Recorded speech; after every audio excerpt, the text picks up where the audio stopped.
পবিত্র হজ পালন করতে যেসব স্থানে যেতে হয়। পবিত্র কাবা আল্লাহ তাআলার ঘর। এটি মসজিদুল হারামের মাঝখানে অবস্থিত। এটি একটি ছাদযুক্ত, চতুর্ভুজ আকৃতির ঘর। এর দরজার দিকের দেয়ালের প্রস্থ 11.68 মিটার, হিজরের দিকের দেয়াল 9.90 মিটার, শামী রুকন ও ইয়ামানি রুকনের মাঝখানে 12.04 মিটার, হাজরে আসওয়াদ ও ইয়ামানি রুকনের মাঝখানে 10.18 মিটার। এর উচ্চতা 14 মিটার এবং ভিত্তির ক্ষেত্রফল 145 বর্গমিটার। পবিত্র কোরআনে কাবা শব্দ 2 বার ব্যবহৃত হয়েছে, দেখুন সূরা মাইদা আয়াত 95 ও 97। কাবা নামকরণের বিষয়ে দুটি মত আছে। প্রথম মত, উঁচু হয়ে থাকা ও উত্থিত হওয়ার কারণে একে কাবা বলা হয়েছে। আরবি ভাষায় প্রত্যেক উঁচু জিনিসকেই কাবু বলা হয়। দ্বিতীয় মত, এর নির্মাণ চতুর্ভুজ আকৃতির হওয়ার কারণে একে কাবা বলা হয়েছে। আরবদের কাছে প্রতিটি চতুর্ভুজ ঘরই কাবা নামে পরিচিত। কাবা শরীফের 4টি প্রসিদ্ধ রুকন আছে, যা মূল চারদিকের সামান্য কৌণিকভাবে অবস্থান করে। উত্তরে ইরাকি রুকন, দক্ষিণে ইয়ামানি রুকন, পূর্বে হাজরে আসওয়াদ, পশ্চিমে শামী রুকন। আল-বাকরি তাঁর আল-মাসালিক ওয়াল মামালিক গ্রন্থে কাবার বর্ণনা দিতে গিয়ে বলেন, কাবার উচ্চতা আকাশের দিকে 27 হাত।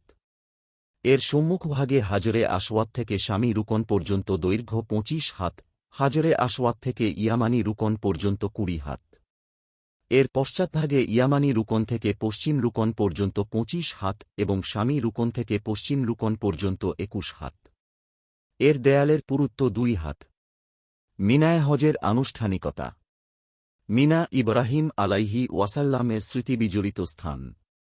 এখানে ইব্রাহিম আলাইহি ওয়াসাল্লাম নিজ পুত্র ইসমাইল আলাইহি ওয়াসাল্লামকে কোরবানি দেওয়ার জন্য এনেছিলেন।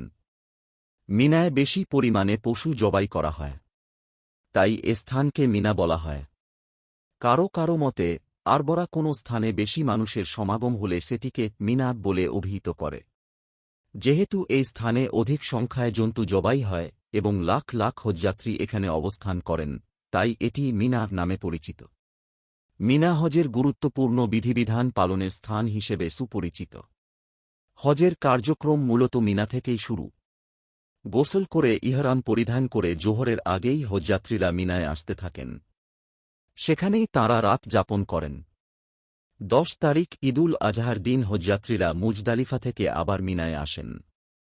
সেদিন বড় জামারায় পাথর নিক্ষেপ করে হজযাত্রীরা হাদি কোরবানি করেন। মাথা মুন্ডন করে বা চুল ছোট করে প্রাথমিকভাবে হালাল হন।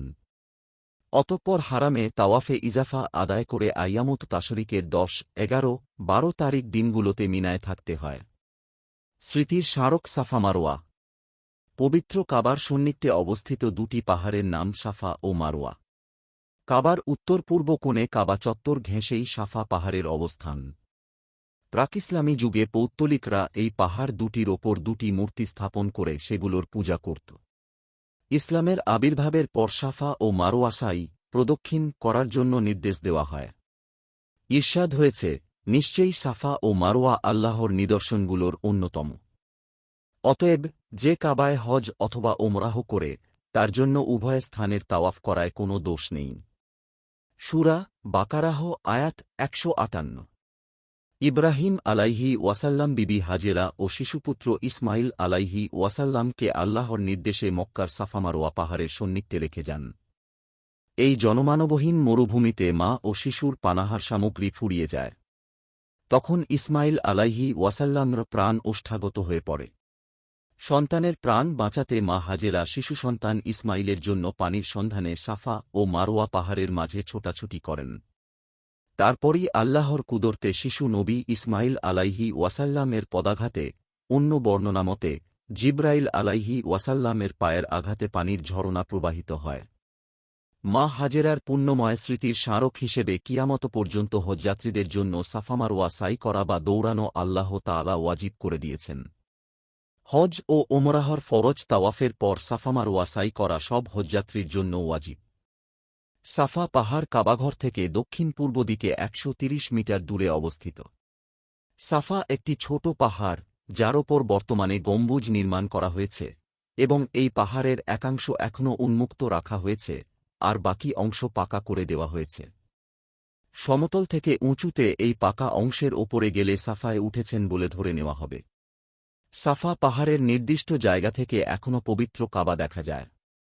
মারোয়া শক্ত সাদা পাথরের ছোট্ট একটি পাহাড়।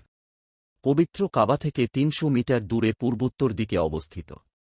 বর্তমানে মারোয়া থেকে কাবাঘর দেখা যায় না। মারোয়ার সামান্য অংশ খোলা রাখা হয়েছে, বাকি অংশ পাকা করে ঢেকে দেওয়া হয়েছে। রহমতের আশায় আরাফার ময়দানে। আরাফা শব্দের অর্থ চেনা, জানা ও পরিচয় লাভ করা। আরাফা মক্কা ও তায়েফের মধ্যবর্তী স্থানে অবস্থিত।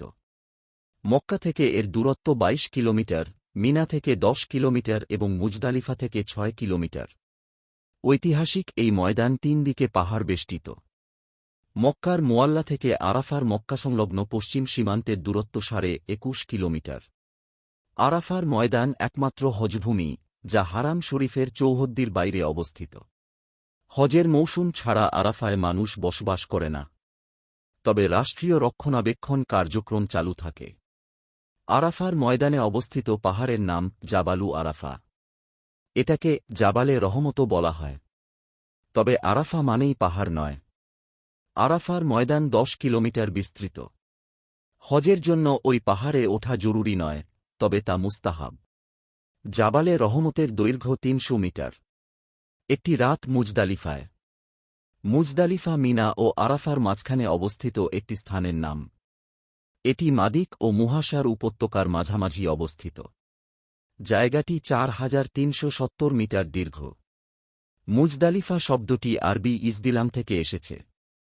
এর অর্থ নিকটবর্তী হওয়া। সব হজযাত্রী এই জায়গায় মিলিত হন বলে এর নামকরণ হয়েছে মুজদালিফা। হজযাত্রীরা ৯ জিলহজ সূর্যাস্তের পর মিনার উদ্দেশ্যে রওনা দিয়ে এখানেই রাত যাপন করেন। এখানে মাগরিব ও এশার নামাজ একসঙ্গে পড়তে হয়। মুজদালিফায় রাত যাপন করা ওয়াজিব।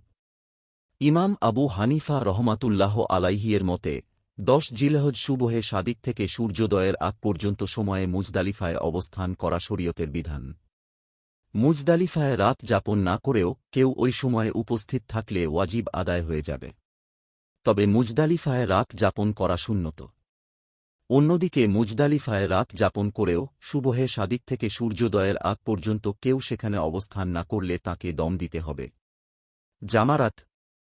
আইয়ামুত তাশরিকের ১০, ১১, ১২ তারিখ দিনগুলোতে মিনায় অবস্থান করে ধারাবাহিকভাবে জামারায় সুগরা, উস্তা ও কুবরায় ৭টি করে পাথর নিক্ষেপ করতে হয়। মিনা থেকে মক্কায় যাওয়ার পথে মসজিদে খাইফের কাছে পাথর নিক্ষেপের প্রথম স্থানকে ছোট শয়তান বা জামারায় সুগরা বলা হয়। পাথর নিক্ষেপের দ্বিতীয় স্থানকে মেজ শয়তান বা জামারায় উস্তা বলা হয়। মিনার পশ্চিম প্রান্তে পাথর নিক্ষেপের সর্বশেষ স্থানকে বড় শয়তান বা জামারায় কুবরা আকাবাহ বলা হয়। ফতোয়ায়ে হিন্দিয়া ১ ডিভিশন ২৫৮। নিয়মিত ইসলামিক এবং স্বাস্থ্য বিষয়ক ভিডিও পেতে লাইক, কমেন্ট, ফলো এবং চ্যানেলটি সাবস্ক্রাইব করে পাশে থাকবেন। মহান আল্লাহ আপনাকে উত্তম যা দান করুক। আমিন।